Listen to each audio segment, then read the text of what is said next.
கர்த்தருடைய நாமத்துக்கு மகிமையுண்டாவதாக. இன்றைய வார்த்தை சங்கீதம் 116:1. கர்த்தர் என் சத்தத்தையும் என் விண்ணப்பத்தையும் கேட்டதினால் அவரில் அன்பு கூறுகிறேன். விசுவாசிக்கிறவங்க ஆமேன்னு சொல்லுங்கள். ஆண்டவர் என் ஜெபத்தை கேட்டார், அதனால் அவர்கிட்ட நான் அன்பு கூறுகிறேன். எத்தனை பேர் இப்படி இந்த வார்த்தையை சொல்ல முடியும்? ஒரு விசுவாசமாக நீங்கள் சொல்லுவீங்களா? கர்த்தர் உங்களுக்கு செய்த நன்மைகளை, ஏன்னா ஜெபத்தை கேட்டார், என் விண்ணப்பத்தை கேட்டார், எனக்கு பதில் தந்தார் என்று சொல்ல முடியுமா?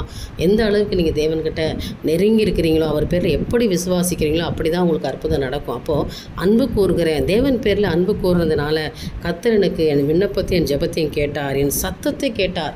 நான் கூக்குரல் இட்ட போது இதோ நான் இருக்கிறேன் என்று சொல்லி எனக்கு உதவி செய்தார். இன்றைக்கு என் பிரச்சனைகள் உபத்திரம் எல்லாம் மாற்றி போட்டார். அதனால் அவர் பேரில் நான் அன்பு கூறுகிறேன் என்று இந்த வசனம் சொல்லுது. நீங்கள் எப்படி இருக்க போகிறீங்க?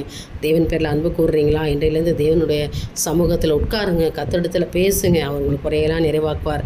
இந்த வசனத்தின் பிரகாரம் கர்த்தர் உங்கள் விண்ணப்பத்தையும் சத்தத்தையும் கேட்டு அவர் உங்களுக்கு ஒரு பதில் தர்ற தேவனாக இருக்கிறார். அதனால் அவர் பேரில் அன்பு கூறுங்க. கர்த்தர் உங்களை ஆசீர்வதிப்பாராக. தேவனுக்கே மகிமை உண்டாகட்டும்.